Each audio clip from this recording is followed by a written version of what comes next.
Clara May Thornton's frozen fingers clawed at the iron chain around her neck. Blood dripped onto white snow as her 7 children pressed their faces against the store window, watching their mother die inch by inch in the December blizzard. She had stopped feeling her legs an hour ago, stopped praying 2 hours before that. Then, a tall stranger rode through the storm, and the moment his eyes met hers, Clara knew the next 10 minutes would either bury her in this snow or tear her life apart completely. Welcome to a story about the price of freedom and the cost of mercy. If you believe some souls are worth saving, stay until the end. Subscribe and comment your city below. I want to see how far this truth travels. The wind cut through Josiah McAllister like a blade made of ice. He'd been riding for 3 hours through the worst blizzard Wyoming Territory had seen in 5 years, and every instinct told him to turn back. But his cattle were starving. The early winter had caught everyone off guard, and his grain stores were running dangerously low. If he didn't reach town today, he'd lose half his herd before spring. So, he pushed forward, hunched against the driving snow, trusting his horse to find the road when he couldn't see 10 feet ahead. The town of Bitter Creek emerged from the white curtain like a ghost. Buildings hunched against the storm, their windows dark, their doors sealed tight against the cold. Only one place showed signs of life, Whitmore's General Store, where lamplight flickered behind frost-covered glass. Josiah guided his horse toward the hitching post, already calculating how much grain he could afford and how fast he could load it. He wanted to be back on the road before the storm got worse. Then he saw her. At first, his mind refused to process what his eyes reported. A woman kneeling in the snow beside the store's front post. Her dress was thin cotton, soaked through and freezing against her skin. Her hair hung in ice-crusted tangles around a face turned blue from cold. And around her neck, God Almighty.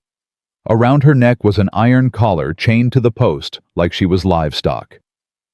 Josiah's boots hit the ground before he'd consciously decided to dismount. He strode toward her, snow crunching under his feet, his heart hammering with a fury he hadn't felt in years. "Ma'am."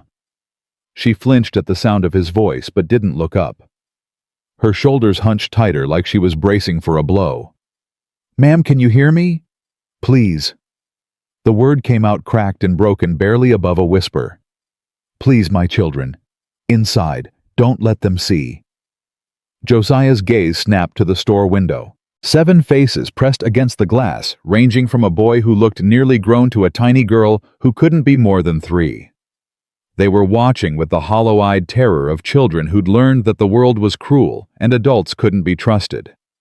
His hands shook as he crouched down beside the woman, not from cold, from rage. "Who did this to you?" "Whitmore." She finally lifted her head, and he saw her eyes gray-blue, like winter sky, empty of everything except exhausted despair. "I worked too slow. He said I needed to learn." "Learn what?" "My place." The door to the store banged open. A heavy-set man stepped onto the porch, his face ruddy from whiskey and warmth, his eyes small and mean. "You there. You wanting to buy something or just gawk at my property?" Josiah rose slowly. Every muscle in his body wanted to cross that distance and beat the man bloody. But the woman was still chained. The children were still watching. Violence now would only make things worse for them later. "Your property," Josiah repeated carefully. "Clara Thornton, indentured labor, legal as Sunday church." Whitmore crossed his arms, smug and satisfied. "Her husband died owing me $300. She's working it off. Signed papers and everything." "And the children?" "Collateral. They stay with me until she's paid up. Keeps her motivated." Josiah looked at the woman Clara. She'd dropped her head again, shoulders shaking with silent sobs or shivers. Maybe both.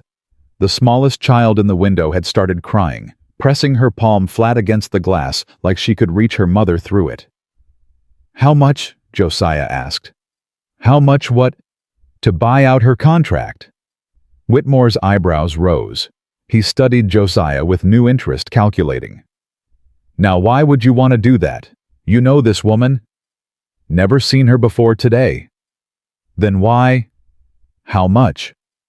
The silence stretched. Whitmore's tongue darted out to wet his lips, greed flickering behind his piggish eyes. 300 for the debt, plus 2 years' interest, plus room and board for her and the brats. He made a show of counting on his fingers. Call it 600 even. $600. It was robbery. Josiah had come with 200 for grain, another 50 for emergency supplies. 600 would drain everything he'd saved for spring calves, everything he'd set aside for ranch repairs, everything between him and ruin if the next year went bad. That's more than she could earn in 5 years of labor, Josiah said flatly. Supply and demand friend. You want her, that's my price. You don't want her. Whitmore shrugged. She can stay right where she is until she learns some gratitude. Clara made a sound, not quite a word, not quite a sob. Something in between that carried more pain than either. Mister? Josiah looked at her. Please. Her voice was steady now, forced calm through chattering teeth. Take my children. Leave me. Take the children and go. I'll sign whatever papers you need. Just get them out of here. Get them somewhere warm. Get them somewhere safe. Ma'am, the little ones won't last another winter like this. Hannah's been sick. Ruth won't eat, please. Tears froze on her cheeks as fast as they fell. I'm begging you. Whatever you were going to pay for me, use it for them instead. I'll stay. I'll work. I don't care what happens to me anymore. Just save my children. Inside the store, the oldest boy had moved to the door. He was watching through the glass, his face a mask of helpless fury. Behind him, a girl who looked about 14 was gathering the younger ones, pulling them away from the window, trying to shield them from what was happening. She can't sign over the children. Whitmore's voice carried the oily satisfaction of a man who held all the cards. They're part of the collateral. She gives them up, the debt comes due immediately. I'd have to sell her south to cover it. Sell her. Happens all the time. Woman can't pay, she gets sold to someone who can use her. Factories back east, houses down in New Orleans. Whatever the market bears. Josiah's hand moved toward his gun before he caught himself. Whitmore noticed the motion and smiled the smile of someone who knew exactly how much evil the law allowed and how thoroughly he was protected by it. So what's it gonna be, stranger? 600 for the set, or you ride on and let me handle my own business? Inside the store, the little girl Hannah Clara had called her broke away from her sister and ran to the door. She shoved it open before anyone could stop her, stumbling out into the snow in nothing but a thin dress and bare feet. Mama, mama. Clara's chains rattled as she strained toward her daughter. Hannah, go back inside. Go back. But the child had already reached her, throwing small arms around her mother's frozen body, sobbing into her chest. Don't let the bad man hurt you, Mama. Don't let him. Baby, please. I'll be good. I'll be so good. I'll do whatever he says. Just please come inside. Please be warm. Please. Josiah watched Clara wrap her arms around the child as much as the chains allowed. Watched her rock back and forth, whispering words he couldn't hear. Watched the oldest boy finally push through the door and scoop up his baby sister, his eyes meeting Josiah's with a challenge that said clearer than words. What are you going to do about this? What was he going to do? He thought about Martha. His wife dead 8 years now, along with their little girl. He remembered how Martha had looked at Lily, the same fierce, protective love he saw in Clara's eyes now. The same willingness to suffer anything, sacrifice anything for her child's safety. He thought about Nettie, his sister who'd arrived at his ranch 4 years ago with bruises on her face and terror in her eyes, who'd spent 2 years flinching at loud noises and expecting cruelty around every corner before she finally started to heal. He thought about his mother worked to death before he was old enough to save her. And he thought about the man he'd promised himself he would become, the kind who didn't walk past suffering because it was inconvenient, who didn't weigh the cost of doing right against the comfort of doing nothing. 500, he said. Whitmore's smile faltered. I said 6. You said 6 because you're a thief and you thought I was desperate. But we both know that woman and her children aren't worth 600 to anyone buying honestly. 500 buys out the contract, clears the debt, and transfers all rights to me. That's more than fair, and if you push me, I'll ride to the territorial office and file a complaint about the conditions I found here today. You want that kind of attention? You threatening me? I'm negotiating. 500. Final offer. The silence stretched thick with tension and falling snow. Clara had gone very still, her arms locked around Hannah, her eyes fixed on Josiah with an expression he couldn't read. Hope and terror mixed together in equal measure. 550, Whitmore said finally, and I want it in gold. 525. I don't carry that much gold, but I've got banknotes that are good anywhere in the territory. Banknotes. Whitmore spat into the snow. Paper promises. From the First Bank of Cheyenne. You know they're solid. Another long pause. Then Whitmore jerked his head toward the store. Get inside. We'll do the papers where it's warm. The woman comes inside too, and the chain comes off first. She stays where? She comes inside, or I ride to the territorial office right now, and you can explain to a judge why you've got a woman chained outside in a blizzard while her children watch. Whitmore's face mottled red with fury, but he produced a key from his vest pocket and threw it at Josiah's feet. Fine, bring her, but if she runs, I'm holding you responsible. Josiah picked up the key and knelt beside Clara. His hands were steady as he fitted the key into the collar's lock. The click of it opening was the loudest sound in the world. Can you walk? He asked quietly. I don't know. Her voice was barely there. I can't feel my legs. Thomas. The oldest boy appeared at Josiah's shoulder. Help me get your mother inside. The boy didn't question, didn't hesitate. He moved to his mother's other side, and together they lifted her from the frozen ground. She weighed almost nothing, just bones and determination wrapped in frozen cotton. Inside the store, the other children waited in a tight cluster by the cold stove. The girl who'd tried to gather them earlier. Margaret, Josiah guessed, had the youngest ones behind her, her chin lifted with the defiance of someone who'd learned to be the adult when no adult could be trusted. Maggie, Clara's voice cracked. The fire. Mr. Whitmore doesn't light the stove during business hours, Mama. Says it wastes wood. Josiah looked at Whitmore, who had the decency to look slightly uncomfortable under that gaze. Light the stove, Josiah said. Now see here. Light it, or our business is done, and my next stop is the sheriff. Whitmore muttered something under his breath, but moved to the stove, stuffing kindling inside and striking a match. The flames caught slowly smoke curling up the chimney, the first real warmth the store had held in hours. Clara was settled in a chair near the growing fire, her children gathering around her like chicks around a hen. The little ones pressed close, touching her arms, her face, her hair reassuring themselves that she was real and breathing. The older ones stood guard, their eyes tracking between their mother and Whitmore with undisguised hatred. Let's get this done. Whitmore had produced papers from behind his counter, contracts, bills of sale, legal documents that reduced human beings to merchandise. $525 for the woman and all 7 brats. Full release of debt, transfer of indenture contract, no claims to future earnings or labor. Josiah read every word. The contract was exactly as predatory as he'd expected. Interest compounding monthly penalties for inadequate performance, charges for food and lodging that were clearly designed to ensure the debt could never be paid off. This says she owes you $800, he said. Interest adds up. It also says the children can be sold separately if she defaults. Standard clause. Josiah's jaw tightened. He could feel Thomas behind him, could feel the boy's rage radiating like heat from the new-lit stove. One wrong word, and this situation would explode. I want a separate document, Josiah said carefully.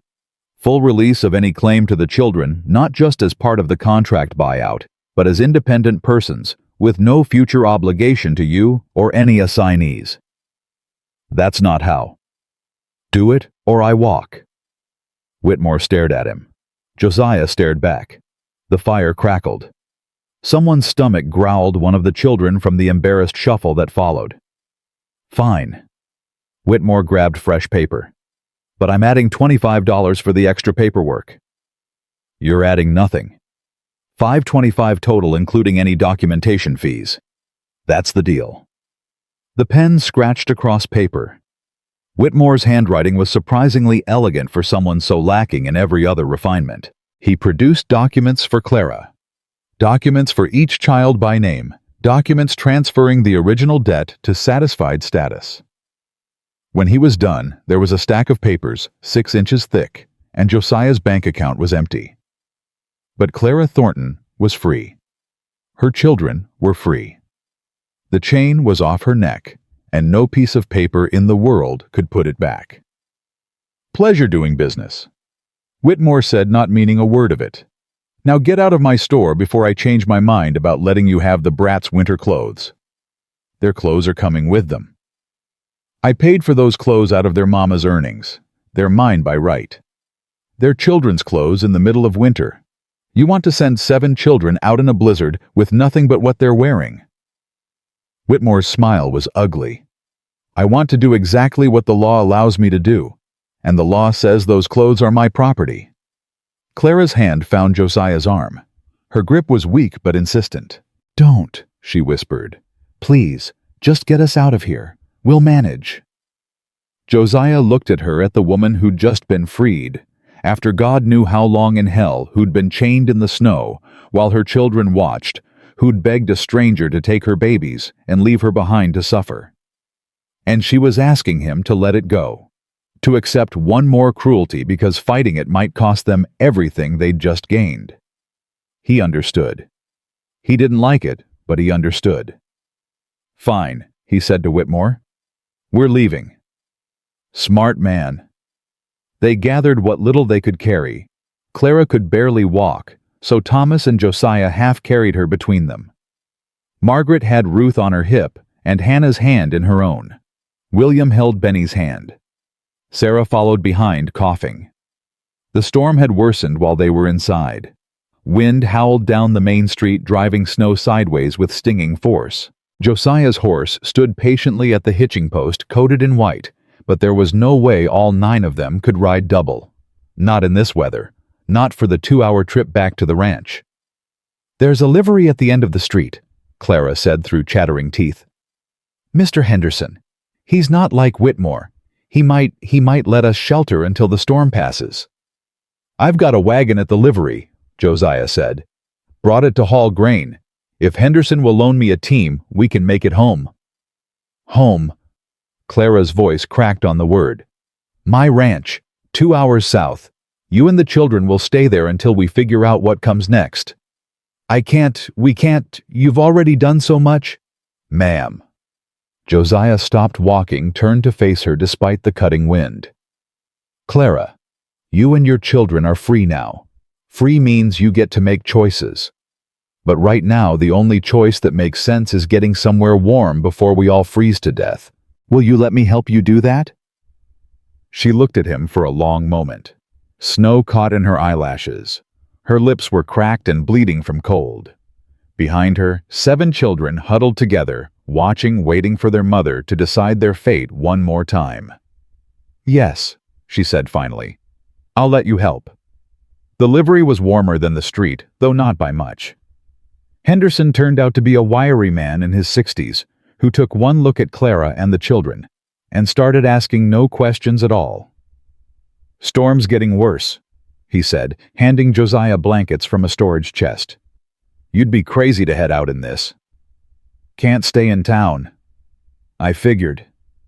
Henderson glanced toward the main street toward Whitmore's store. That man's been a plague on this town for years. Someone should have done something about him long ago. Someone should have. Henderson hitched a team to Josiah's wagon without asking for payment. He added extra blankets, a jug of water, and a packet of dried meat from his own supplies. For the little ones, he said gruffly. Road's going to be rough. They loaded the children into the wagon bed wrapped in every blanket Henderson could spare. Clara insisted on sitting upright, despite her weakness, her eyes constantly counting heads. Thomas, Maggie, William, Sarah, Benny, Ruth, Hannah. All present, all breathing, all finally, impossibly free. Josiah took the driver's seat and cracked the reins. The journey home was brutal.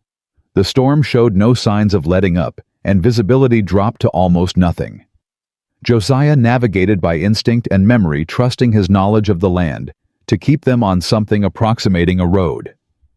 Behind him, Clara talked to her children in a low, steady voice, telling them stories, keeping them calm, keeping them focused on her words instead of the howling wind and the terrifying uncertainty of where they were going. She was good at it, Josiah noticed. Good at being the calm center in a storm. Good at making her children feel safe, even when safety was nowhere to be found. 2 hours stretched into 3. The horses struggled through drifts that reached their bellies. The children fell silent, exhausted, huddled together for warmth. Clara's voice finally gave out, and she sat holding the 2 youngest, her eyes fixed on the white curtain ahead, like she could will a destination into existence.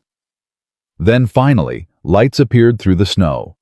The ranch house blazing with lamplight. Nettie must have seen the storm worsening and lit every lamp in the place as a beacon. "We're here," Josiah called back. "We made it." Clara's response was barely audible over the wind, but he heard it anyway. "Thank you," she whispered. "Oh God, thank you." The wagon pulled into the ranch yard, and the door of the main house flew open. Nettie appeared on the porch wrapped in a heavy coat, her expression shifting from relief to confusion as she took in the wagon's contents. "Josiah, what in the world?" "Explanations later. Right now I need you to get these children inside and warm. The mother too. She's been outside for hours in this." Nettie's questions died on her lips. Whatever she saw in Josiah's face in Clara's condition, in the hollow-eyed exhaustion of 7 children piled in a wagon in the middle of a blizzard, it was enough. "Thomas, help me with your mother. Margaret, get the little ones inside. Move." The next hour was controlled chaos. Children were stripped of wet clothes and wrapped in dry blankets. Clara was settled near the fire, trembling so violently she couldn't hold a cup. Nettie moved between them all with brisk efficiency, asking no questions, making no judgments, simply doing what needed to be done. Josiah dealt with the horses, then the wagon, then the outbuildings. When he finally came back inside, the children were scattered around the main room in various states of exhaustion. The youngest ones had fallen asleep in a pile near the hearth, tangled together like puppies. The older ones were still awake, still watchful, still not quite believing that this was real. Clara sat in the best chair closest to the fire, wrapped in 3 blankets with a cup of hot broth in her shaking hands. She looked up when Josiah entered, and for the first time since he'd found her, something like life flickered in her eyes. "Mr. McAllister." "Josiah, please." "Josiah." She tested the name like she wasn't sure she had the right to use it. "I don't know how to thank you. I don't know if there are words for what you did today." "There don't need to be words, ma'am. You and your children needed help. I had the means to provide it, that's all." "That's not all." Her voice cracked. "That's nowhere near all. You spent everything you had. You gave up your grain money, your supplies, everything for strangers. For people you'd never met before today. Why?" Josiah was quiet for a moment, watching the fire. The flames reflected in his eyes, casting shadows across his weathered face. "8 years ago," he said finally, "I had a wife and a little girl, Martha and Lily. They were everything good in my world, everything worth working for. And then the scarlet fever came, and in 2 weeks they were gone. Both of them. I couldn't save them. I couldn't do a damn thing but watch them die and dig their graves and wonder why God took them instead of me." Clara's hand found his arm. He let it rest there, a small warmth against the cold weight of memory. "I've spent 8 years wondering what my life is for," Josiah continued. "Why I'm still here when they're not. What purpose any of it serves." He turned to look at her directly. Today I found a woman chained in the snow with 7 children watching through a window, and I thought maybe this is why. Maybe I'm still here because somewhere down the line someone was going to need help that I could give. Maybe saving you is the thing that finally makes sense of all those years of wondering." Clara's eyes filled with tears. She didn't try to stop them. "I can't promise you anything," she whispered. "I have nothing. No money, no skills worth paying for, no family except these children. I can cook and clean and mend clothes and work harder than any man you'll ever hire, but that's all I am. That's all I have to offer." "You don't have to offer anything. You're not indentured to me. You're not working off a debt. You're guests in my home until you decide what you want to do next." "But, no buts." Josiah stood looking around the room at the children, at Nettie watching from the kitchen doorway, at the storm still howling outside. "Tonight, you sleep. Tomorrow we talk about practical matters where everyone will bed down, how we'll manage provisions, what the children need. But tonight, there's only one thing that matters." "What's that?" "You're safe." He said it simply, like a fact of nature. "All of you. Whatever happens next, whatever challenges come tomorrow or next week or next year, tonight, you're safe. And that's enough." Clara stared at him for a long moment. Then slowly something in her expression changed. The tension in her shoulders eased. The rigid set of her jaw softened. The desperate fear that had lived behind her eyes since the moment he'd first seen her began just barely to fade. "Safe," she repeated, like she'd forgotten the meaning of the word. "Safe," he confirmed. She closed her eyes and leaned back in the chair, her children sleeping around her, her enemies miles away, her future uncertain, but for the first time in years, not actively terrifying. And Josiah McAllister stood by the window, watching the storm rage outside, and wondered what exactly he'd just taken on. 8 mouths to feed. 7 children who'd seen too much cruelty and would need time to trust again. A woman who'd been broken down to nothing and would need to learn she was worth more than labor and suffering. He didn't have answers. He didn't have a plan. He had a ranch that barely supported the people already on it, and a winter that was just getting started. But he had tonight. He had warmth and shelter and food enough to share. He had Nettie, who was already moving among the children, with quiet competence, tucking blankets and brushing hair from sleeping faces. Tomorrow would bring its own troubles. Whitmore might not give up so easily. The territorial courts might have opinions about the legality of what had happened today. The other ranchers might talk, might judge, might decide that Josiah McAllister had finally lost his mind. But tonight, a woman and her 7 children were sleeping safe for the first time in God knew how long, and that Josiah decided was worth whatever came next. Morning came gray and bitter. The storm finally spent, but leaving behind drifts that reached the windowsills. Clara woke in the chair where she'd fallen asleep, her neck stiff, her body aching but warm for the first time in months. For a moment she didn't know where she was. The ceiling was wrong, the sounds were wrong. No chains, no cold, no Whitmore's boots on the floor above her. Then memory flooded back, and she sat up so fast her head spun. "Easy there." The woman from last night, Nettie, Josiah's sister, stood in the kitchen doorway holding a steaming cup. She crossed the room and pressed it into Clara's hands. "Coffee, drink it slow. You're still half frozen from yesterday." My children. Sleeping. All 7 of them piled in the spare room like a litter of pups. Nettie's expression softened slightly. "The little one, Hannah, she cried for you in her sleep, but Margaret calmed her down. That girl's got a steady head on her shoulders." Clara's throat tightened. She's had to grow up too fast. "I imagine they all have." The coffee was strong and bitter, nothing like the watered-down dregs Whitmore had allowed. Clara drank it slowly, feeling warmth spread through her chest, and tried to gather her scattered thoughts. "Where's Mr. McAllister?" "Josiah's been up since before dawn, checking on the livestock clearing paths, doing what needs doing."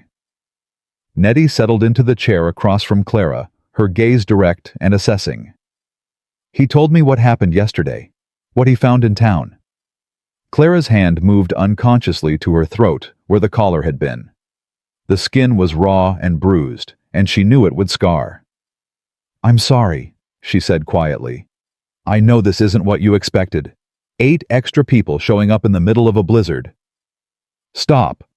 Clara looked up, startled by the sharpness in Nettie's voice. "You don't apologize for existing. You don't apologize for needing help. Whatever happened to you before, that's done. You're here now, and we're going to figure out how to make this work." Nettie's jaw was set, her eyes fierce. "I've been where you are. Different circumstances, same feeling of owing everyone everything just for letting you breathe. It's a lie you tell yourself, and it keeps you small. So stop it." Clara stared at her, not sure whether to be offended or grateful. Before she could decide, small footsteps thundered down the stairs, and Ruth appeared, her eyes wide and panicked. "Mama! Mama, you're still here!" Clara caught her daughter in her arms, pulling her close. "I'm here, baby. I'm right here. I thought you left. I thought the bad man took you back. I woke up and you weren't in the room, and I thought, shh, I'm not going anywhere. I promise." Ruth clung to her small fingers, digging into Clara's borrowed nightgown with desperate strength. Behind her, more footsteps, and then the others were there, Maggie carrying Hannah William with Benny's hand in his, Thomas and Sarah trailing behind. They surrounded Clara like she was the center of the world, touching her arms, her hair, her face, making sure she was real, making sure this wasn't a dream they'd wake from, to find themselves back in Whitmore's cold storeroom. "Are we safe here, Mama?" Benny asked, his 7-year-old voice too serious for his age. "Really safe?" Clara looked at Nettie over her children's heads. The other woman nodded slowly, a silent promise. "We're safe," Clara said. "Really safe." The door opened, bringing a gust of cold air, and Josiah stamping snow from his boots. He stopped when he saw the scene in the main room, Clara buried under children, Nettie watching from the kitchen, the whole tangled mess of this new arrangement on full display. "Morning," he said carefully. "Good morning, Mr. McAllister." Thomas stepped forward, positioning himself between Josiah and his family. At 16, he was nearly as tall as the rancher, and he held himself with the rigid tension of someone expecting a fight. "I want to thank you for what you did yesterday. For my mother and my brothers and sisters. No thanks needed. I also want to know what you expect from us." Thomas's voice was steady, but Clara could see his hands shaking. "You paid a lot of money. Nobody spends that kind of money without expecting something in return." "Thomas," Clara started. "No, Mama. I need to know." Her son's eyes never left Josiah's face. "Are we working for him now? Are you? What are the terms? What happens if we can't meet them?" Josiah was quiet for a moment. Then he crossed to the table, pulled out a chair, and sat down, putting himself at eye level with the boy instead of looming over him. "You want to know the terms. Here they are. Your mother and your siblings are guests in this house. Not workers, not servants, not indentured labor. Guests. That means you eat what we eat, sleep where we provide, and stay as long as you need to figure out what comes next. And in exchange, nothing. There's no exchange. There's no debt to work off. There's no contract with hidden clauses waiting to trap you." Josiah's voice was even patient. "I understand why you don't believe that. I understand why you're standing there ready to fight me if I say the wrong thing. But I need you to hear this clearly. I didn't buy your family. I bought your mother's freedom. Those are two very different things." Thomas's jaw worked. Clara could see him struggling, wanting to believe, but unable to let go of the lessons 2 years of captivity had taught. "Then why?" he demanded. "Why would you do that for strangers?" Josiah glanced at Clara, then back at her son. "Because I had a mother once who died working for a man who owned her time and called it fair. Because I have a sister who barely escaped a husband who thought marriage meant possession. Because I've spent my whole life watching people treat other people like property and telling myself I'd never be part of that." He leaned forward slightly. "I did it because it was right, And because I could, and because if I'd walked away from your mother chained in that snow, I wouldn't have been able to live with myself afterward. That's the truth. You can believe it or not, but it won't change." The silence stretched. Then slowly, Thomas's rigid posture eased. Not trust, that would take much longer, but the absence of immediate hostility. "I'll be watching," the boy said quietly. "If you hurt her, if you hurt any of them, then you'll do what you have to do. I understand." Josiah stood extending his hand. "But I'm hoping we can skip that part and move straight to figuring out how to make this winter work for everyone." Thomas looked at the offered hand for a long moment. Then he took it. "Okay," he said. "We'll try." The next days fell into an uneasy rhythm. Clara and her children occupied the spare room, which wasn't big enough for 8 people, but was warm and had a door that locked. Nettie found clothes from storage, not perfect fits, but better than the rags they'd arrived in. The ranch hands returning from wherever the storm had stranded them absorbed the news of their new residence with varying degrees of curiosity and acceptance. Miguel Santos, the ranch foreman, was the first to approach Clara directly. He found her in the kitchen on the 3rd morning trying to make herself useful by starting breakfast. "Mrs. Thornton." She turned automatically, stepping back, putting the table between them. Miguel noticed the movement, but didn't comment on it. "Mr. Santos." "Miguel, please." He was older than Josiah Weathered, and steady with dark eyes that held more kindness than Clara expected. "I wanted to introduce myself properly. I run the daily operations here, work schedules, livestock management, that kind of thing. If you or your children need anything, you can come to me when Josiah or Nettie aren't available." "Thank you. Also," he hesitated, choosing his words carefully, "your oldest boy, Thomas, he's been asking about work." Clara's stomach clenched. "He's only 16. "I know. And I'm not offering anything that would put him in danger or treat him unfairly. But I've seen how he looks at the horses, how he watches the hands work. If he wants to learn ranching, real ranching with fair pay and proper training, I could use someone willing to put in the effort. He'd have to want it himself. Of course. I just wanted you to know the option exists." Miguel touched the brim of his hat. "Ma'am." He left, and Clara stood alone in the kitchen, trying to process a world where men offered her son opportunities instead of chains. That afternoon, Thomas came to her with the same rigid determination he'd shown when confronting Josiah. "Mama, Mr. Santos said." "I know what he said." "I want to do it." Thomas's voice cracked slightly. "I want to learn something real, something that could actually lead somewhere. At Whitmore's, all I did was haul boxes and take beatings when I hauled them wrong. This is different. These people are different. You trust them. I trust that they haven't hurt us yet. I trust that Mr. McAllister spent everything he had to get us out. I trust—" He stopped, frustrated.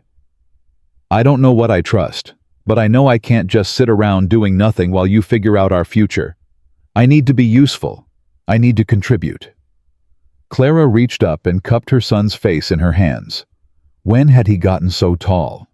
When had the little boy who used to climb into her lap for stories become this fierce young man ready to take on the world? "Talk to Mr. Santos," she said. "Learn everything he's willing to teach. But Thomas?" She waited until he met her eyes. "If anyone here treats you wrong, if anything feels off, you come to me immediately. Promise." "I promise." He was gone before she could say anything else, and Clara was left with the strange sensation of watching her child step into a future she couldn't control or protect him from. Nettie found her an hour later standing at the window watching Thomas walk across the ranch yard with Miguel. "He'll be fine," Nettie said. "Miguel's a good man. He won't push too hard." "I know, it's just—" Clara pressed her palm against the cold glass. "For 2 years I couldn't protect them. Couldn't keep them warm or fed or safe. Every day I watched them get thinner, get quieter, get harder. And now we're here, and everything's different, and I don't know how to stop being afraid." "You don't stop." Nettie's voice was matter-of-fact. Not for a long time.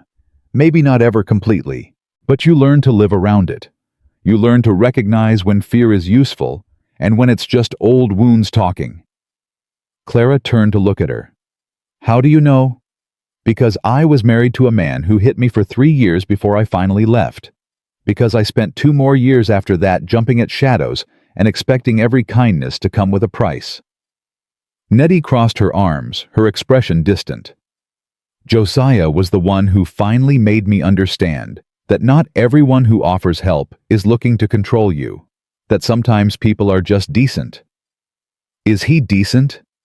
He's the most decent man I know. Too decent for his own good sometimes. Nettie smiled slightly. He's also stubborn as a mule, private as a priest, and about as emotionally available as a fence post. But he's honest. What he tells you is what he means. What he promises, he delivers. If he says you're safe here, you're safe. Clara absorbed this. And what does he expect, really? When the dust settles and we've been here for weeks or months, what then? I think he's still figuring that out himself. Nettie moved to the kitchen, starting to gather ingredients for dinner. Josiah hasn't had anyone new in his life since Martha died. He's built walls so high you'd need a ladder to see over them. But something about your situation got through those walls. That means something, even if neither of you know what yet. The children adapted faster than Clara expected. Maggie took over helping Nettie with household tasks, her practical competence earning quiet approval. William discovered Josiah's small collection of books and spent hours reading by the fire, his hunger for learning finally having something to feed on. Sarah's cough improved with warmth and regular meals, though she remained fragile and watchful. The little ones were harder. Benny had nightmares about Whitmore waking screaming in the dark. Ruth refused to let Clara out of her sight, following her from room to room with desperate attention. And Hannah? Tiny sickly. Hannah developed a fever that had Clara pacing the floor all night with worry. Josiah found her in the kitchen at 3 a.m, heating water for compresses. How is she? Burning up. Clara's hands shook as she wrung out the cloth. I don't know what to do. At Whitmore's we just had to pray and hope. There was no medicine, no doctor, nothing. There's a doctor in town. I can ride at first light. In this weather, after what happened with Whitmore, if anyone sees you, I don't give a damn what anyone sees. Josiah took the cloth from her hands, his fingers brushing hers. Your daughter is sick. She needs help. That's all that matters. Clara stared at him, this strange man, who kept doing impossible things without asking for anything in return. Why? She whispered. Why are you like this? Like what? Good. Impossibly, unreasonably good. Josiah was quiet for a moment. When he spoke, his voice was rough. I told you about Martha and Lily. You did. What I didn't tell you is that I blamed myself for years afterward. I was away when the fever hit. Cattle business in Cheyenne. By the time I got back, Martha was already sick, and Lily... He stopped, his jaw working. Lily was gone. She died while I was haggling over beef prices. And I've spent every day since wondering if I could have saved them if I'd been there. If I'd been faster. If I'd cared less about business, and more about what actually mattered. You can't save everyone. No, but I can try. He met her eyes, and Clara saw something in his gaze that she recognized. The same desperate need to make things right that drove her to keep going when giving up would have been so much easier. Your daughter isn't going to die if I can help it. None of your children are. Whatever it takes, whatever it costs, I'm not losing anyone else because I wasn't willing to act. Clara felt tears slip down her cheeks. She didn't wipe them away. Thank you, she said. I know you said I don't have to thank you, but I'm saying it anyway. Thank you for seeing us. Thank you for caring. Thank you for being the person you are. Josiah's expression softened. For a moment, she thought he might reach for her touch, her face take her hand, offer some physical comfort. But he didn't. He just nodded and stepped back. Get some sleep if you can. I'll watch Hannah for a few hours. You need sleep too. I'll manage. Go. Clara wanted to argue, but exhaustion was dragging at her bones, and Hannah was quiet now, resting. She let herself be guided to the chair by the fire, let herself close her eyes for just a moment. When she woke, it was dawn, and Josiah was already gone. She found Nettie in the kitchen with news. He rode out an hour ago. Said he'd bring back the doctor and whatever medicine the man recommended. In this cold, the roads must be impassable for anyone with sense. But Josiah's never let sense get in the way of doing what he thinks is right. Nettie's expression was a mix of exasperation and affection. He'll be fine. He knows this land better than anyone. Clara checked on Hannah, who was sleeping more peacefully now, her fever slightly down. Then, she checked on the others, counting heads out of habit, reassuring herself that everyone was present and accounted for. Thomas was already out with Miguel, learning to saddle horses properly. Maggie was helping Nettie with laundry. William was reading to Sarah and Benny by the fire. Ruth sat on the floor playing with Hannah, both girls content in each other's company. It looked almost normal, almost like a family in their own home, instead of refugees sheltering from a storm that had nothing to do with weather. Josiah returned late that afternoon with Dr. Patterson, a gruff man in his 60s who examined Hannah with gentle efficiency and pronounced her illness serious but treatable. Keep her warm, keep her fed, give her these drops 3 times a day. He handed Clara a small bottle. She's malnourished, which doesn't help. Get some weight on her, and the rest of these children, and they'll all do better. Thank you, Doctor. Thank McAllister. He nearly killed that horse getting me here. Patterson fixed her with a knowing look. I heard about what happened in town. What Whitmore had you doing? Clara went rigid. If you're here to lecture me, I'm here to tell you that man's had it coming for years, and anyone with eyes can see those children were being starved and mistreated. If you need anything, medicine advice, a letter to the territorial authorities about what you witnessed, you let me know. He touched his hat. Ma'am? After he left, Clara found Josiah in the barn, rubbing down his exhausted horse. He looked up at her approach, but didn't stop working. Hannah's going to be all right, she said. Good. Dr. Patterson said you nearly killed your horse getting to town. Horse is fine, just tired. Josiah. He paused at the sound of his name. She rarely used it and turned to face her. Thank you, she said. Again. I know you're tired of hearing it, but I don't have anything else to give you except words, so I'm giving you the only ones I have. Thank you for saving my daughter's life. Thank you for saving all of us.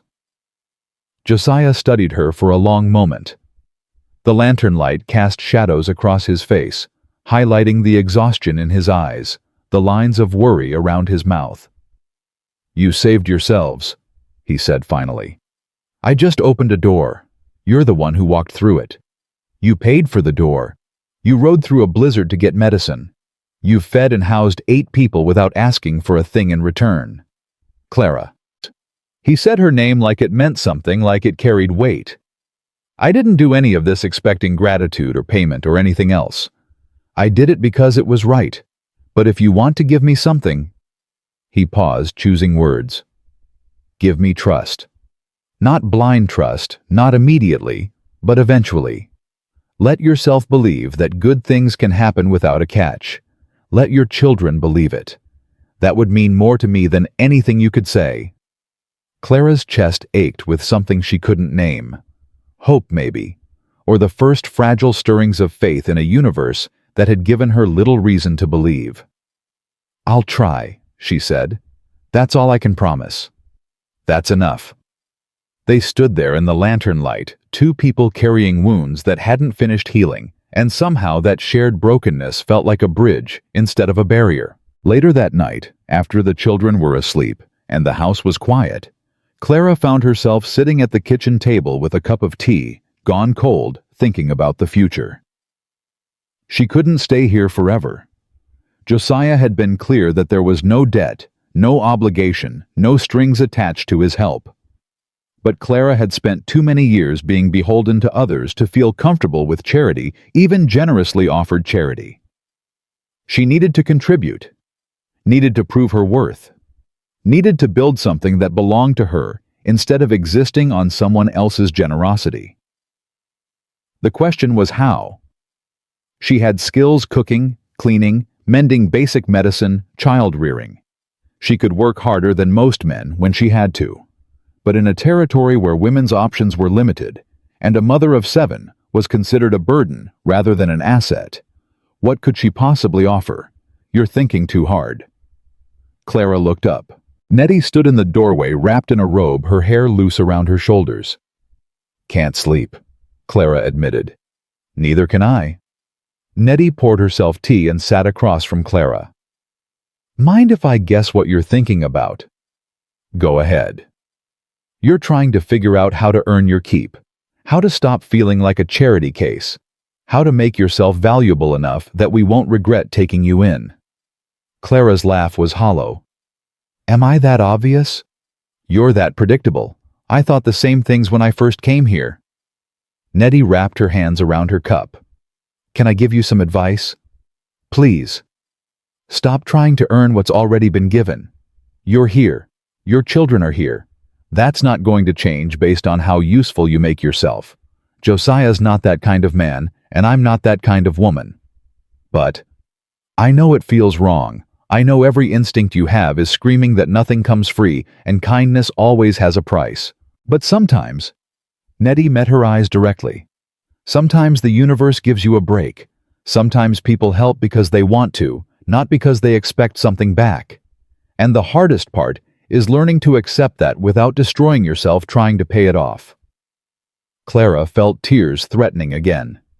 She seemed to cry more in the past week than she had in the past 2 years. How long did it take you to believe that? About a year, maybe longer. Nettie smiled slightly. You're further along than you think.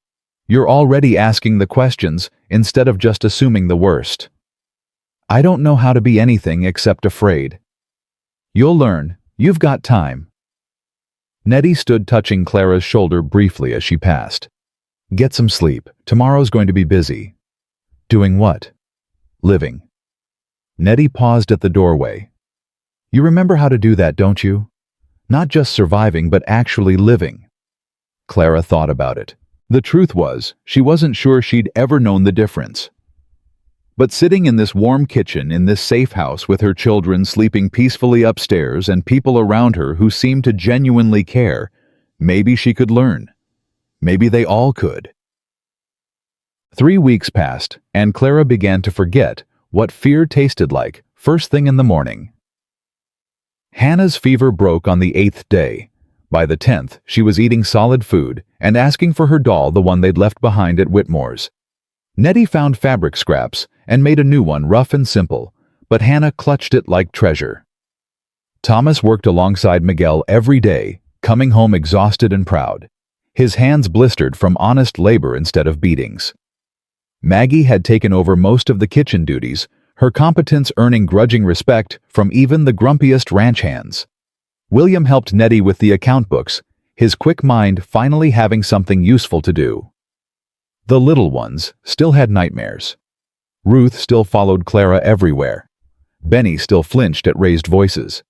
But slowly, in increments so small they were barely visible. The children were becoming children again, instead of survivors. Clara was washing dishes after breakfast when she heard hoofbeats approaching fast. Too fast. She dried her hands and moved to the window, her body already tensing with old instincts. 3 riders were coming up the main road, pushing their horses hard despite the snow. Behind her, she heard Nettie's sharp intake of breath. Get the children upstairs, Nettie said quietly. Now. Who is it?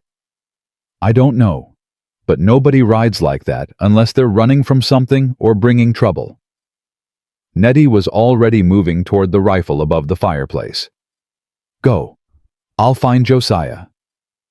Clara gathered the little ones with quick efficiency, keeping her voice calm, even as her heart hammered. Ruth sensed her fear and started crying. Hannah clung to her new doll. Benny's face went pale with remembered terror. Maggie, take them to the back room. Lock the door.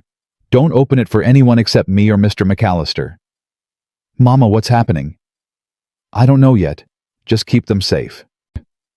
She found Thomas in the barn, with Miguel, both men already alert, having heard the approaching riders. Get inside, Miguel said. Both of you. Who are they? Thomas demanded.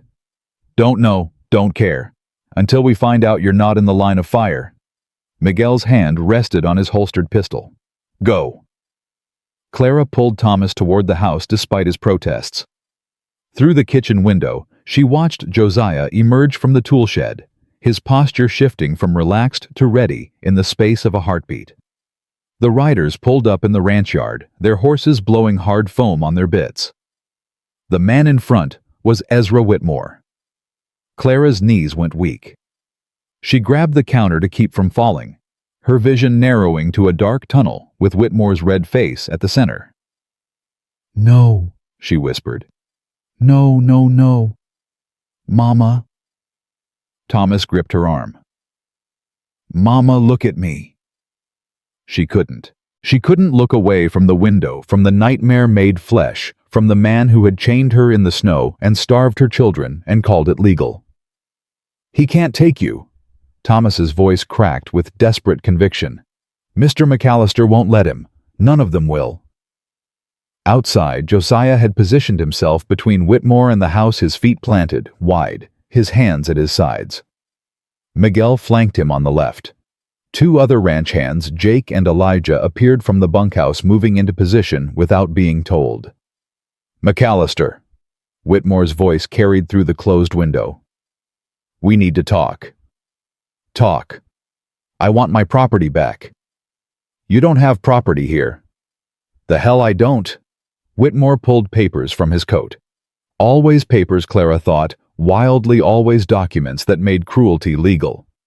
Clara Thornton signed an indenture contract. You paid to release it. But here's the thing, my lawyer found a problem with the transaction. What kind of problem? The kind where you paid for a contract that had already been transferred. Whitmore's smile was poisonous. See, 2 days before you showed up, I sold Clara's papers to a businessman named Marcus Webb. She was his property when you bought her, which means your purchase was invalid. Webb wants what's his. Clara stopped breathing. That's a lie, Josiah said flatly. Got the documents right here.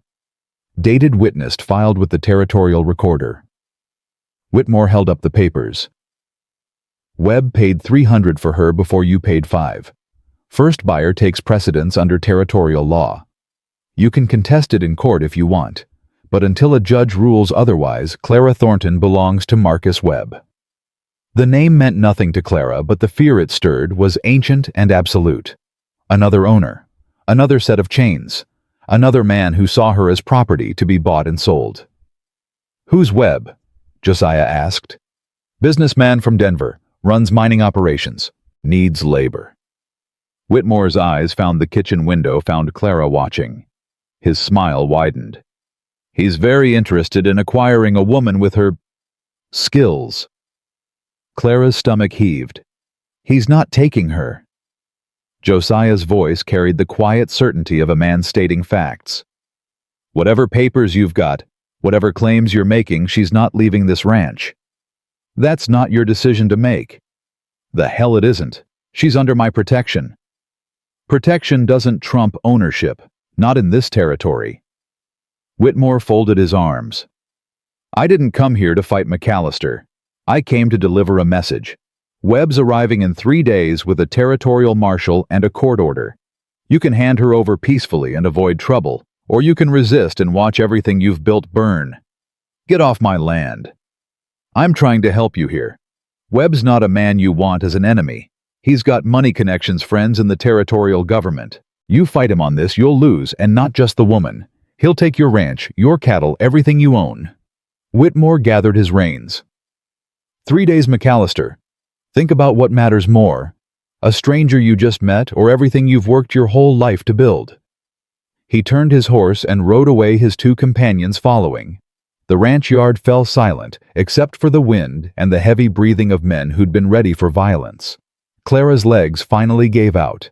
She slid down the cabinet to the floor, her hands pressed against her mouth to muffle the sobs that wanted to tear out of her throat. Thomas crouched beside her. "Mama, Mama, listen to me. He's going to take me back. He's going to Thomas, I can't. I can't do it again. I'd rather die than go back." "You're not going anywhere."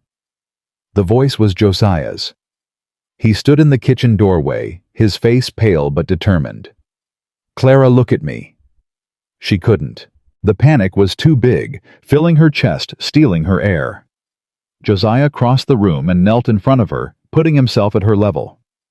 His hands hovered near her shoulders, but didn't touch. "Clara, you're not going back. I don't care what papers Whitmore has or what court orders Webb brings. You are not leaving this ranch against your will. Do you understand me? You can't stop them." Her voice was barely a whisper. "You heard what he said. A martial court orders." "I heard a lot of threats from a man who's made a career of destroying people's lives. That doesn't mean I have to accept them. He'll take everything from you. Your ranch, your cattle. Then he takes them." Josiah's voice was fierce. "Things can be rebuilt. Land can be bought again. But if I hand you over to a man who bought you like livestock, I lose something that can't be replaced. I lose the right to call myself decent. I lose the ability to look in a mirror without seeing a coward." Clara stared at him through her tears. "You can't sacrifice everything for me. We've known each other 3 weeks. I've known you long enough to see who you are. A woman who begged a stranger to take her children and leave her behind to suffer. A mother who held her family together through hell. A person worth protecting." His jaw tightened. "I didn't save you from Whitmore just to hand you to someone worse. Whatever happens next, we face it together." The back door opened, and Nettie appeared, her face grim. "Riders are gone. I've got the children settled, but they're scared. They heard parts of it." "How much?" "Enough to know Whitmore was here. Enough to know he wants their mother back." Clara forced herself to her feet. Her legs shook, but they held. "I need to talk to them." "Clara," Josiah started. "They need to hear from me that I'm not leaving. They need to see me standing, not falling apart on the floor." She wiped her face with trembling hands. "Whatever we're going to do, whatever plan we make, I can't think about it until I know my children aren't terrified that I'm going to disappear." Josiah nodded slowly. "Go. We'll talk after." She found them in the back room, exactly where she'd sent them. Maggie had the younger ones in a tight cluster, her arms around as many as she could reach. Thomas had followed Clara and stood in the doorway, his face a mask of controlled fury. "Mama," Ruth's voice was tiny, "is the bad man taking you away?" Clara knelt on the floor, opening her arms. They rushed into her, all 7 of them, a tangle of limbs and tears and desperate clinging. "Listen to me," she said, "all of you. That man who came here, he wants to scare us. He wants us to give up and stop fighting. But we're not going to do that. We're not going to let him win." "But he said," Benny started. "I don't care what he said. I care what we do. And what we do is stay together, stay strong, and trust that Mr. McAllister and his people are going to help us." Clara pulled back enough to look at each of her children in turn. "I know you're scared. I'm scared too.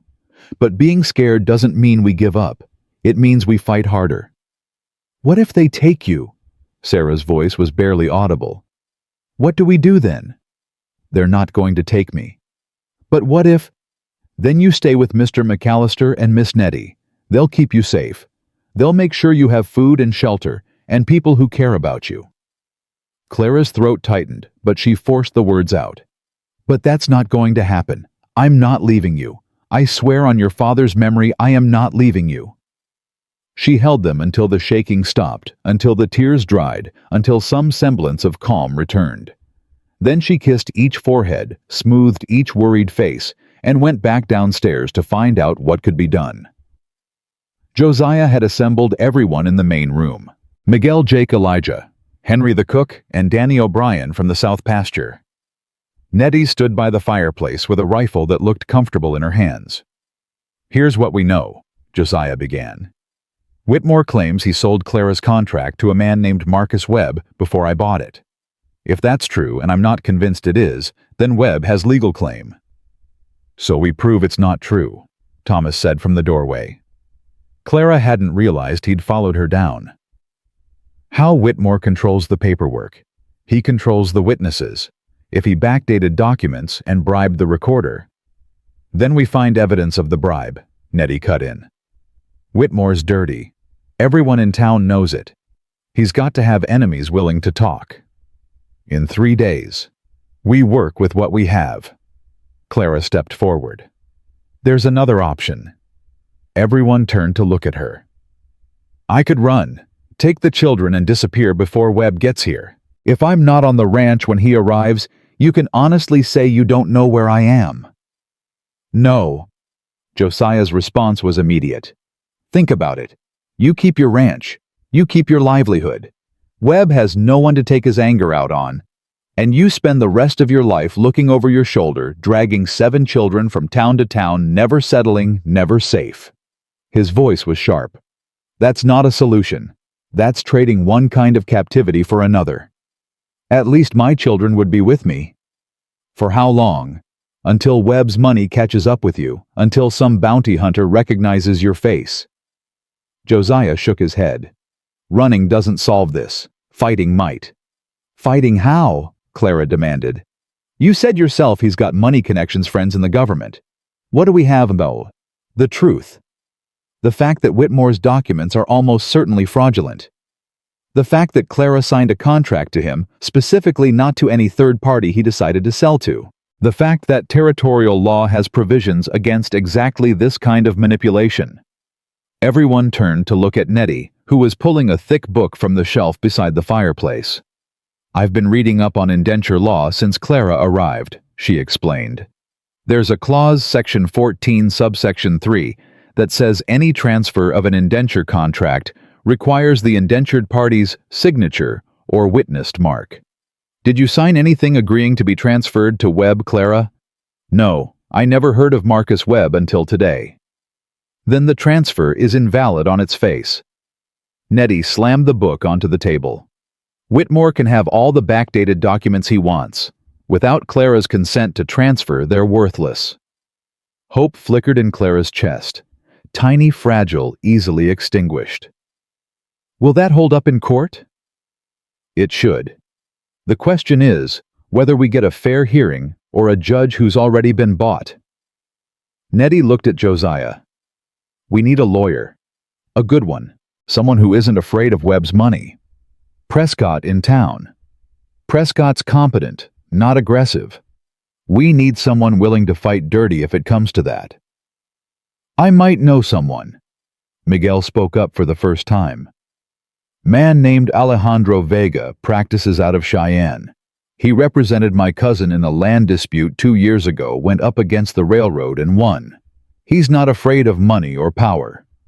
Can you reach him in 3 days? If I ride hard and the weather holds. Josiah nodded. Do it. Take the fastest horse and don't stop until you get there. He turned to the others. Jake Elijah.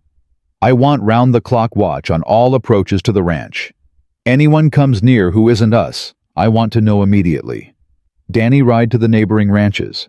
Let them know what's happening. We might need witnesses or extra hands. What about me? Thomas asked. Stay with your mother and siblings. Keep them calm. Keep them ready to move if we need to evacuate quickly. Evacuate?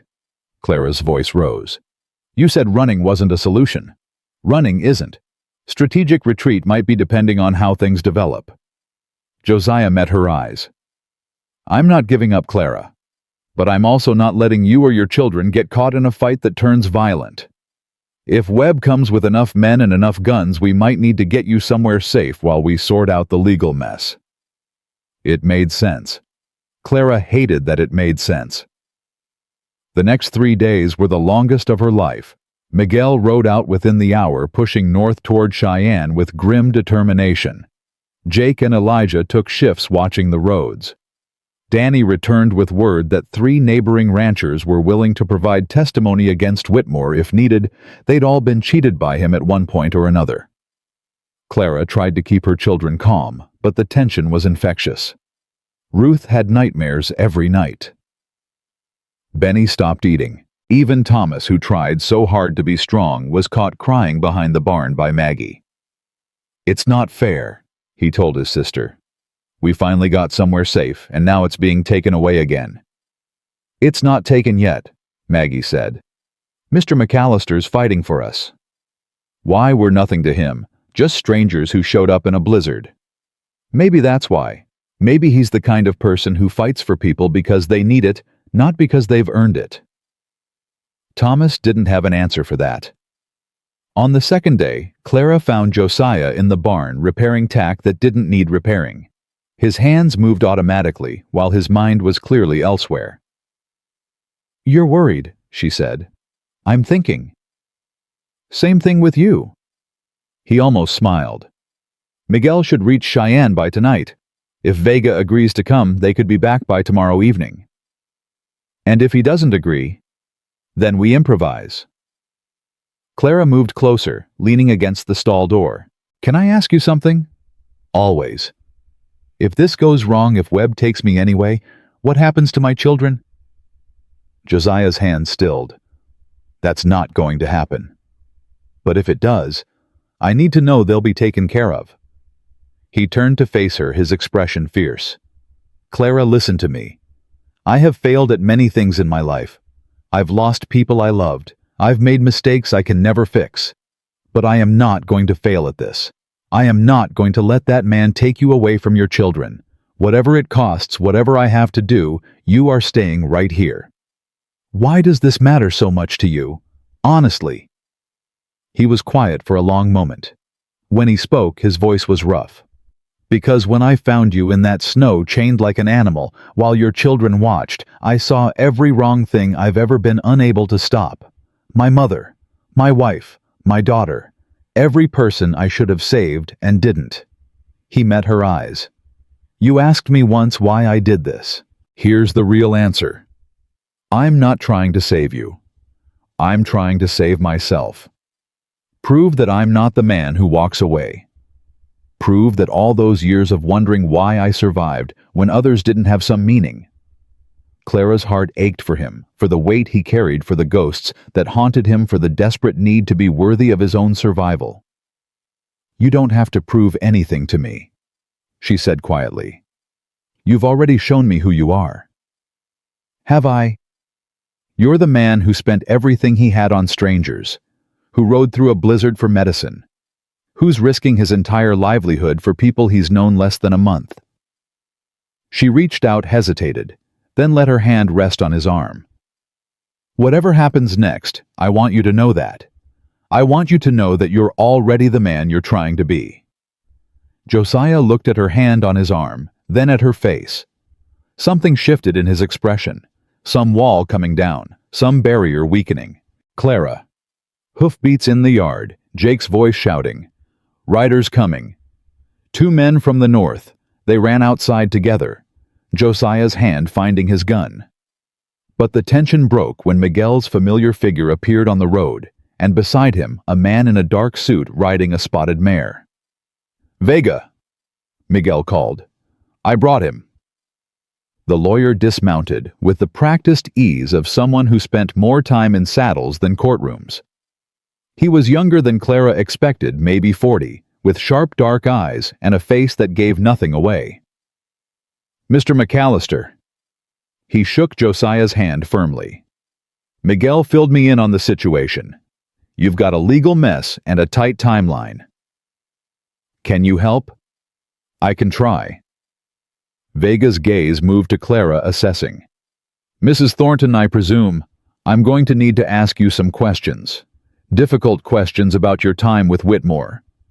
Whatever you need." "Good. Then let's get started." He glanced at the sky, calculating. "Webb's due tomorrow. We've got 18 hours to build a defense that holds. I suggest we don't waste any of them." They didn't. Vega worked through the night, his questions sharp and relentless. Clara answered everything: the original contract, the conditions of her labor, the punishments, the children being held as collateral. She told him about the chains, the cold, the hunger. She told him things she'd never spoken aloud, things that made her voice shake and her hands tremble. Through it all, Josiah sat in the corner, silent and watchful. He didn't interrupt, didn't offer comfort, but every time Clara faltered, she felt his presence like a steadying hand on her shoulder. "The key issue," Vega said as dawn broke over the mountains, "is the transfer clause. Whitmore claims he sold your contract to Webb before McAllister purchased it. But territorial law is clear: any transfer requires the indentured party's consent. I never consented to anything involving Webb. Did you sign any documents during your time with Whitmore? Anything at all?" Clara thought back her mind, sifting through 2 years of exhaustion and fear. "He made me mark papers sometimes. Said they were receipts for supplies, records of work completed. I couldn't read them. That's our vulnerability." Vega's expression was grim. "If he slipped a transfer authorization into those documents, he could claim you agreed without realizing it. But that's fraud. Proving fraud requires evidence. Your word against his isn't enough, especially with a territorial marshal backing his claim." Josiah leaned forward. "What do we need?" "Witnesses who saw the documents she signed. Evidence that Whitmore has done this before. Anything that establishes a pattern of deception." Vega rubbed his eyes. "The neighboring ranchers Danny contacted, any of them, have direct experience with Whitmore falsifying paperwork." "I'll find out." Josiah was already moving toward the door. "We have maybe 8 hours before Webb arrives. Whatever evidence exists, we need it in hand before then." The morning passed in a blur of frantic activity. Josiah rode to the closest ranch, returning with a man named Patterson, who swore under oath that Whitmore had forged documents in a land dispute 3 years prior. Nettie found records showing inconsistencies in the dates on Clara's original contract. Miguel discovered that the territorial recorder in Bitter Creek was Whitmore's brother-in-law, a conflict of interest that called every filing into question. Clara kept the children occupied, trying to shield them from the worst of the tension. But they knew something was happening. They felt it in the hurried conversations, the grim faces, the way adults kept stopping mid-sentence when they entered rooms. "Mama." Thomas found her in the kitchen, his face older than his 16 years. "If they come for you." "Thomas, don't. I need to say this." His jaw was set, his eyes fierce. "If they take you, I'm going with you. I don't care what anyone says. I'm not leaving you alone again. Your brothers and sisters need you. Maggie can handle things. She's been doing it for years." His voice cracked. "But you've been handling everything alone for too long. If we're going back to hell, we're going together." Clara pulled him into her arms, this boy who'd become a man too soon, who'd learned to protect when he should have been learning to play. "We're not going back to hell," she whispered. "I promise." She just prayed it was a promise she could keep. The riders appeared shortly after noon. Jake spotted them first, 6 men on horseback moving with the deliberate pace of people who knew they had the law on their side. At the front rode a territorial marshal, his badge glinting in the winter sun. Beside him, a heavy-set man in an expensive coat that had no business in Wyoming winter.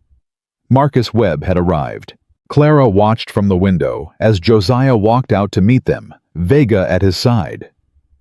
Miguel and the other hands formed a loose line behind them, not threatening, but present. A reminder that this ranch wasn't defenseless. "McAllister." The marshal's voice carried across the yard. "I'm Marshal Crawford. I've got a court order here authorizing the transfer of Clara Thornton to Mr. Marcus Webb, her lawful owner under territorial statute." "Let me see the order." Crawford handed over the papers. Vega took them, reading quickly, his expression revealing nothing. "This order is based on fraudulent documents," Vega said calmly. "The alleged transfer of Mrs. Thornton's contract was never properly authorized. Under Section 14, Subsection 3 of Territorial Indenture Law, any transfer requires the indentured party's witnessed consent. No such consent was ever given." Webb stepped forward, his face florid with impatience. I have signed documents proving otherwise. Documents that were either forged or obtained through deception. We have witnesses prepared to testify that Ezra Whitmore has a documented history of falsifying paperwork. We have evidence that the territorial recorder who filed these documents is Whitmore's brother-in-law. And we have Mrs. Thornton herself ready to swear under oath that she never agreed to any transfer. Crawford shifted uncomfortably on his horse. Mr. Vega, I'm not here to adjudicate legal disputes. I've got a court order. A court order based on fraud is no order at all. Execute it and you become party to kidnapping. Vega's voice hardened. I don't think you want that on your record, Marshal. Not when the territorial governor is already investigating complaints about law enforcement corruption in this district. The marshal's face went pale. Webb's went red. This is ridiculous, Webb sputtered. I paid good money for that woman. You paid money to a con man who didn't have the right to sell what he was selling. Your dispute is with Whitmore, not with Mrs. Thornton or Mr. McAllister.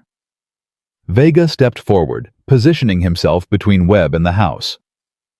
Here's what's going to happen. You're going to ride back to town. You're going to file a formal complaint with the territorial court. And you're going to wait for a proper hearing where all evidence can be examined.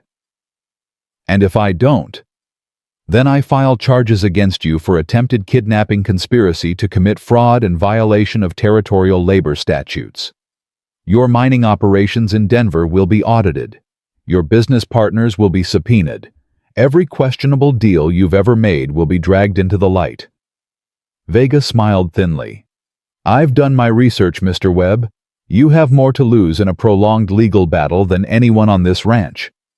Webb's jaw worked. His men shifted nervously behind him, clearly not prepared for armed resistance to a supposedly routine collection. This isn't over, Webb said finally. No, it probably isn't, but it's over for today. Vega gestured toward the road. Marshal Crawford, I trust you'll ensure Mr. Webb and his associates leave peacefully. Crawford looked between Vega and Webb, calculating his options. Whatever he saw in the lawyer's face convinced him that this wasn't a fight worth having. Mr. Webb, I think we should go. I'm not leaving without... We're leaving. Crawford's voice was firm. We'll sort this out through proper channels. The tension held for a long, breathless moment. Clara's hands were pressed so hard against the window frame that her knuckles had gone white. Behind her, she could hear the children's frightened breathing. Then Webb turned his horse and rode away. Clara's legs gave out. She slid down the wall, gasping, tears streaming down her face. The children rushed to her, surrounding her with small arms and worried voices. Mama, are you okay? Did they leave? Are they coming back? They're gone. Clara pulled them close, breathing in the scent of their hair, feeling the warmth of their bodies. They're gone, babies. We're still here. The door opened and Josiah entered, followed by Vega. Both men looked exhausted, but grimly satisfied. Is it over? Clara asked. For now. Vega sat down heavily. Webb will file complaints, demand hearings, try to drag this through the courts for months. But the immediate threat is neutralized. He's not taking you today. What about tomorrow, next week? We build our case stronger. Gather more witnesses. Document everything. When it goes to court, and it will go to court, we'll be ready. Vega met her eyes. This isn't going to be quick or easy, Mrs. Thornton. Webb has money and spite. He'll make your life difficult for a while yet. But he won't win. Not if I have anything to say about it. Josiah crouched down beside Clara, his face level with hers. You did good. You held it together when it mattered. I fell apart the moment they left. Falling apart after is fine. Falling apart during would have been a problem. His hand found hers, squeezing briefly. We've got time now. Time to breathe. Time to plan. Time to make sure this never happens again. How? Clara's voice cracked. How do we make sure the law doesn't protect people like me? It just gives men like Whitmore and Webb new ways to own us. The question hung in the air, heavy with truth. Because Clara was right. All their legal maneuvering, all their evidence and witnesses, it was defense, not solution. As long as she remained legally vulnerable, someone could always try again. Josiah was quiet for a long moment. Then he spoke, his voice careful. "There is one way to make you legally untouchable." "What way?" He glanced at Nettie, who nodded slowly. At Vega, who raised an eyebrow, but didn't object. "Marriage," Josiah said. "Married women's indenture contracts become void under territorial law. Their legal status transfers to their husband. If you were married, Webb would have no claim. No one would." Clara stared at him. "You're proposing, I'm offering. There's a difference." His expression was unreadable. "This isn't about romance or feelings or any of that. This is about protection, about making sure no piece of paper can ever drag you away from your children again." "But you don't even know me." "Not really." "I know enough. I know you're brave and strong and willing to do anything for your family. I know you've survived things that would have broken most people. I know that having you and your children here has made this ranch feel like something more than just a place to work." He paused. "I know I'd rather be married to you than watch someone like Webb take you away." Clara's mind reeled. Marriage. To Josiah McAllister, this strange, decent, impossibly generous man who'd upended his entire life for her. "What about you?" she asked. "What do you get out of this?" "Peace of mind. The knowledge that I've done everything possible to keep you safe." Something flickered in his eyes. Vulnerability quickly suppressed. "And maybe company. This ranch gets lonely. The winters are long. Having people around who aren't just hired hands, it matters." "That's not a reason to get married." "People have gotten married for worse reasons." Nettie spoke up from the fireplace. "At least this one is honest. No pretense, no false promises. Just two people making a practical choice." Clara looked at her children clustered around her like chicks around a hen. Thomas's face was unreadable. Maggie's eyes were wide with something that might have been hope. The little ones just looked confused. "Can I think about it?" "Take all the time you need." Josiah stood, giving her space. "This isn't something I'd ask you to decide in a panic. Talk to your children. Talk to Nettie. Talk to Vega about the legal implications. And if you decide it's not what you want, we'll find another way." He left, taking Vega with him to discuss legal strategies. Clara remained on the floor, surrounded by her children, trying to process everything that had just happened. "Mama." Maggie's voice was hesitant. "Are you going to marry him?" "I don't know, sweetheart." "Do you love him?" Clara considered the question honestly. Did she love Josiah McAllister? She barely knew him, but she trusted him, which after everything she'd been through felt almost more significant than love. "I don't know that either." "Do you want to marry him?" "I want to be safe. I want you to be safe. I want to stop looking over my shoulder every moment of every day." Clara pulled Maggie close. "Is that enough reason? I don't know. I've never had the luxury of choosing a husband for my own reasons before." Thomas spoke up, his voice gruff. "He's a good man." Clara looked at her son in surprise. Thomas had been the most suspicious of Josiah, the slowest to trust. "I've been watching him," Thomas continued. "The way he treats his people, the way he runs this ranch. He's fair even when it costs him. He keeps his word." The boy's jaw tightened. "If you're going to marry someone for protection, you could do a lot worse." It wasn't exactly a blessing, but from Thomas, it was close. The day passed in a haze of exhaustion and fractured thoughts. Vega outlined the legal benefits of marriage, which were substantial. Nettie shared her own perspective that practical marriages often grew into something more given time and mutual respect.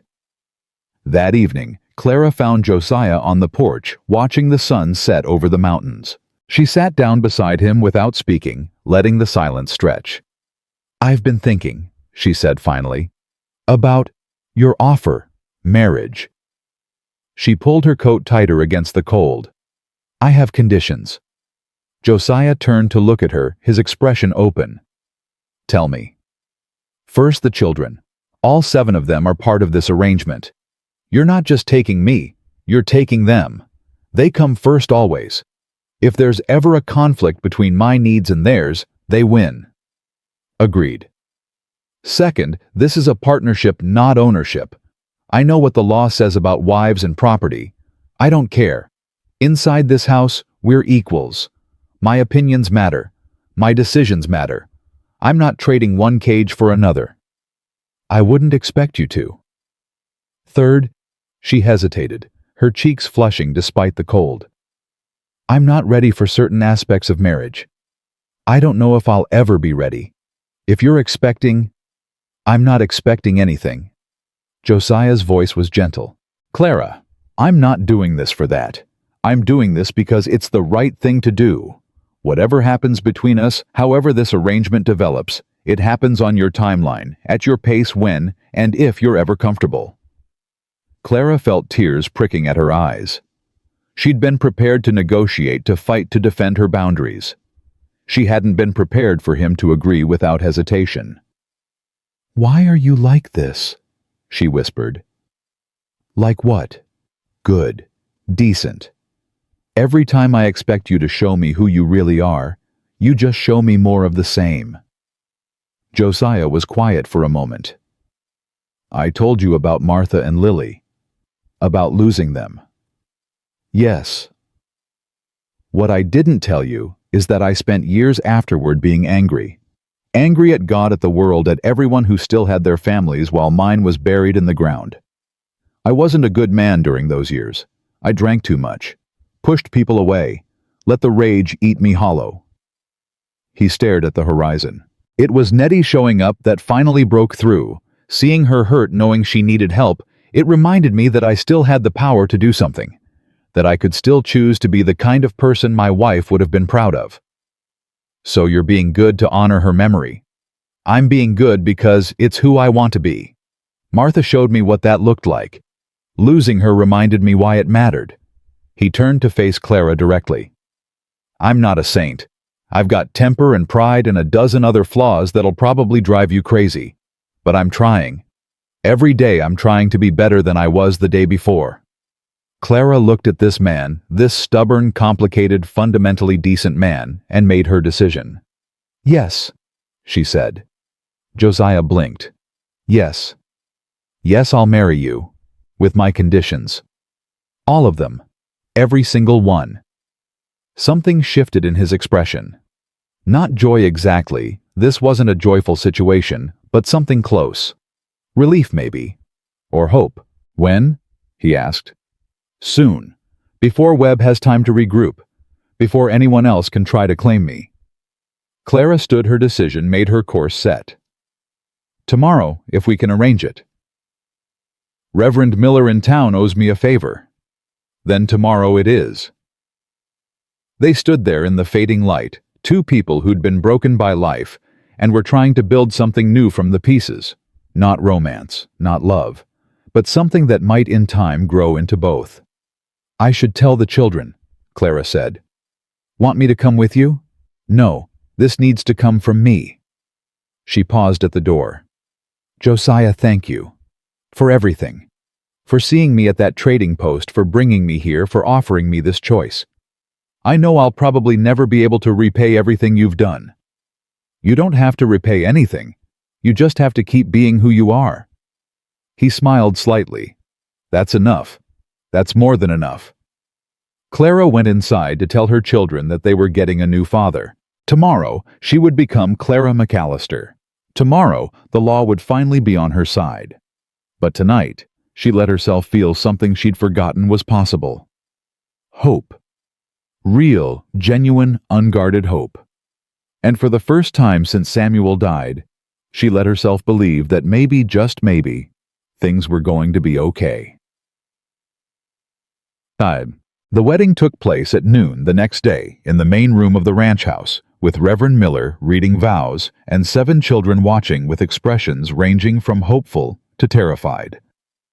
Clara wore the same blue dress she'd worn when Josiah found her in the snow, washed, mended, but still carrying the memory of that day. It felt right somehow. a reminder of where she'd been and how far she'd come. Josiah stood across from her in his cleanest shirt. His hair combed his face, freshly shaved. He looked nervous, which surprised her.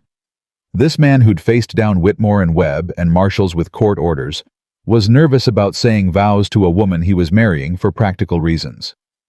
"Do you, Josiah McAllister, take this woman to be your lawfully wedded wife?" "I do."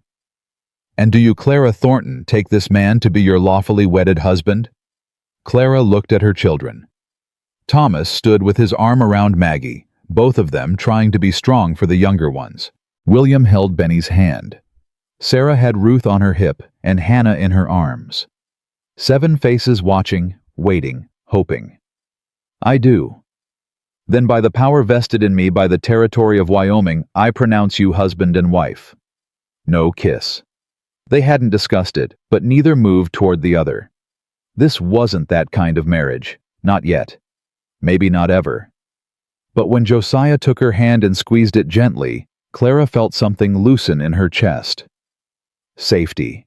Security. The knowledge that the law was finally on her side instead of against her. "Mrs. McAllister," he said quietly, "welcome home."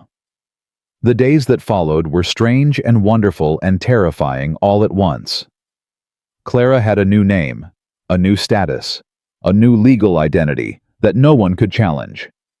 The marriage certificate was filed in Cheyenne, far from Whitmore's corrupt brother-in-law. Webb's lawyer sent furious letters that Vega answered with calm legal precision, each exchange making it clearer that there was no case to pursue. By the end of the first week, Webb withdrew his claim. The court costs weren't worth the trouble, not for a woman who was now legally protected by a husband with resources and a lawyer who fought dirty. Clara cried when she heard the news. Not delicate tears, but great heaving sobs that shook her whole body. Nettie held her while she fell apart, murmuring words that didn't matter, because what mattered was the release, the letting go, the final acknowledgement that she was free. Really, truly free. "It's over," Nettie said. "It's really over. I keep waiting to wake up. Keep waiting for someone to tell me it was all a mistake." "It's not a mistake. It's not a dream. You're safe, Clara. You and all your children. Nobody can take that away now." The children adjusted in their own ways and at their own pace. Thomas threw himself into ranch work with fierce determination, learning everything Miguel would teach him. Within a month, he could rope cattle and break horses and handle a rifle with competence that made even the experienced hands nod approval. Maggie became Nettie's shadow, absorbing everything about running a household, the accounts, the supplies, the 1,000 small decisions that kept a ranch functioning. She had a gift for organization that Nettie said was worth its weight in gold. William found heaven in Josiah's small collection of books and the promise that when spring came, they would discuss sending him to the school in Cheyenne. For a boy who'd spent 2 years forbidden from learning anything, the prospect of actual education was intoxicating. Sarah's health improved with regular meals and warmth. She'd always be delicate, but she stopped coughing through the night and started helping with the gentler chores, feeding chickens, collecting eggs, tasks that didn't strain her fragile constitution. The little ones healed more slowly. Benny's nightmares faded gradually, one peaceful night at a time. Ruth learned to let Clara out of her sight for brief periods, then longer ones. Hannah grew stronger, her laughter returning in small bursts that made everyone stop and smile. Clara watched it all with wonder and gratitude, and the persistent fear that it couldn't last. "You're waiting for the other shoe to drop," Josiah said one evening, finding her on the porch staring at nothing. "I can't help it." "I know." He settled into the chair beside her. "I did the same thing after Martha died. Kept expecting more tragedy. Kept bracing for the next blow. When did it stop?" "It didn't. Not completely, but it got quieter. The fear went from screaming to whispering. Eventually, you learn to live around it." Clara turned to look at him. This man who was her husband in name, her partner in circumstance, her unlikely savior. In the weeks since their wedding, they'd developed an easy rhythm. Separate rooms, shared meals, companionable silences that felt more comfortable than any conversation she'd had in years. "Can I ask you something?" Always. "Do you regret it? Marrying me? Taking on all of this?" Josiah was quiet for a long moment. "I regret that it was necessary. I regret that the world is built in a way that makes marriage the only reliable protection for women. But do I regret you being here? Your children being here?" He shook his head slowly. "This house has been empty for 8 years. I didn't realize how empty until it wasn't anymore."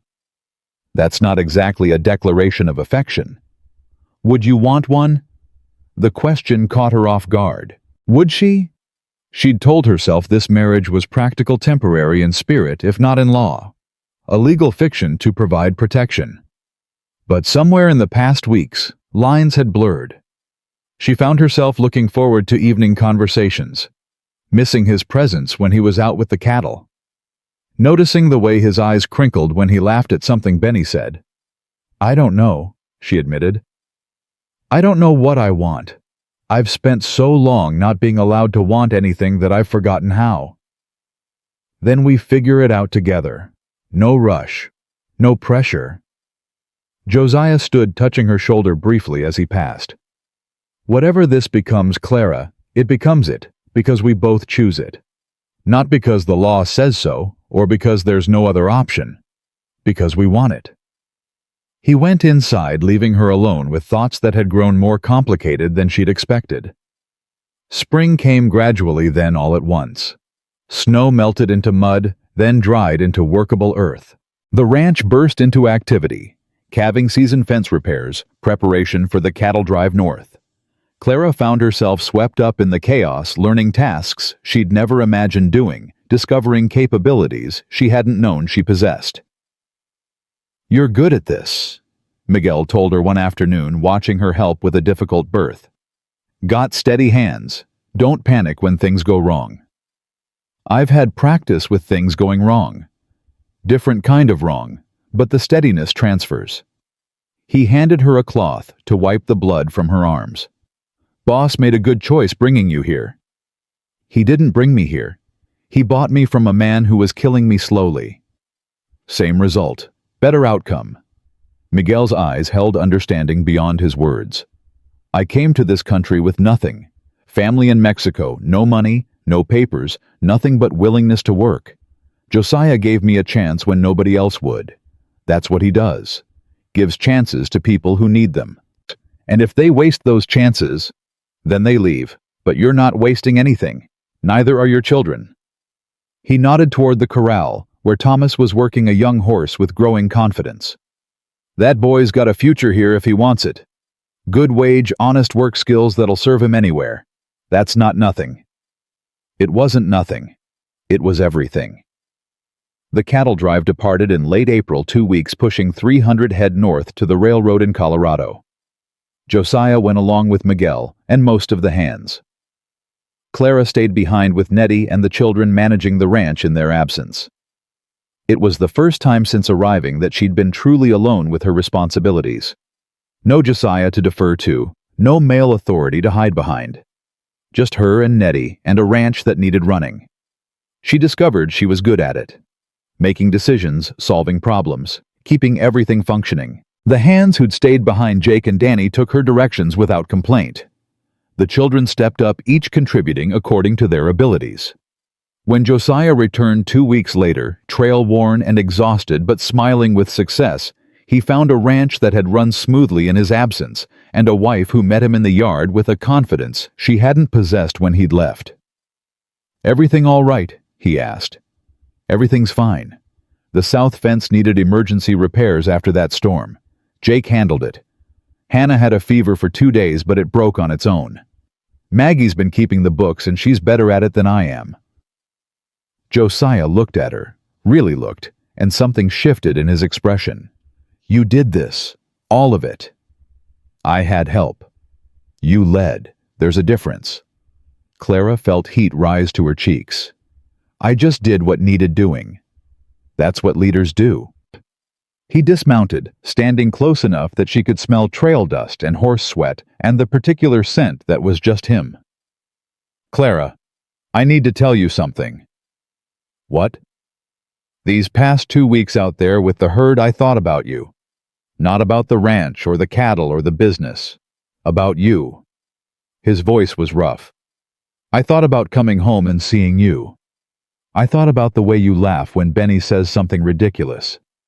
I thought about how you look in the morning when you think nobody's watching." Clara's heart hammered against her ribs. "Josiah, I know this wasn't supposed to be that kind of marriage. I know we agreed on practical terms and no expectations, but I'm finding—" He stopped, frustrated with his own words. "I'm finding that I want more than practical. I want this to be real." "What does real mean?" "It means I'm asking if there's any chance you might feel the same. If somewhere in these months of sharing a house and raising children and building a life together, you might have started to see me as more than just a legal protection." Clara looked at this man, her husband, her partner, the person who'd saved her life, and then kept saving it every day through kindness and respect and unwavering decency. She thought about all the reasons to be careful to protect herself, to maintain the distance that had kept her safe through years of captivity. And then she thought about what Nettie had said months ago about the possibility of trust, about learning to accept good things without destroying yourself trying to pay them back. "Yes," she said. Josiah's eyes widened. "Yes. Yes, I see you as more than legal protection. Yes, I've thought about you when you weren't here. Yes, I want this to be real." She reached up, touching his face for the first time since their wedding. "I'm still scared. I'm still waiting for everything to fall apart. But I'm tired of letting fear make my decisions. I want to try. I want to see what this could become." He covered her hand with his own, pressing her palm against his cheek. "We'll go slow. We'll go whatever pace feels right. And if it doesn't work, then we'll figure that out too. Together." Clara stepped closer, close enough to feel his breath on her face. "That's what partners do, isn't it? Figure things out together." "It is." His voice was barely a whisper. "Clara, can I?" "Yes." The kiss was gentle, tentative. Two people who'd forgotten how to want things learning to want again. It wasn't fireworks or passion. It was something quieter, steadier. A promise of possibility, rather than a declaration of certainty. When they pulled apart, Clara found she was smiling, genuinely smiling with the kind of uncomplicated happiness she'd thought was lost to her forever. "Well," Josiah said, "that's a start." "It's a good start." They walked into the house together, and something had changed between them. Nothing dramatic, nothing that anyone else might notice. But Clara knew. She felt it in the way their hands brushed as they moved through the door. In the way he looked at her across the dinner table. In the way he said her name now with a warmth that hadn't been there before. Summer brought heat and hard work, and the slow deepening of something Clara was learning to call love. It didn't feel like the stories she'd heard, the grand romantic gestures and overwhelming passion. It felt like partnership. Like friendship that had grown roots deep enough to weather any storm. Josiah showed her how to read the cattle and predict the weather. Clara taught him to see each of her children as individuals with their own needs and fears and dreams. They disagreed about fence placement and agreed about letting Thomas take on more responsibility. They fought about money and made up with compromise. They learned each other's rhythms, when to push, when to give space, when to simply sit together in silence. By autumn, they had moved from separate rooms to shared. Not because the law expected it, but because they wanted it. Because sleeping alone felt lonely when there was someone else who understood your nightmares and didn't judge you for them. The first anniversary of Clara's arrival at the ranch fell on a bitter December day, snow piling deep against the windows. She stood at the same porch where she'd first seen the ranch house emerge from the blizzard and tried to reconcile the woman she'd been with the woman she'd become. 1 year, Josiah said, joining her. 1 year. Any regrets? Clara thought about it honestly. There had been hard days.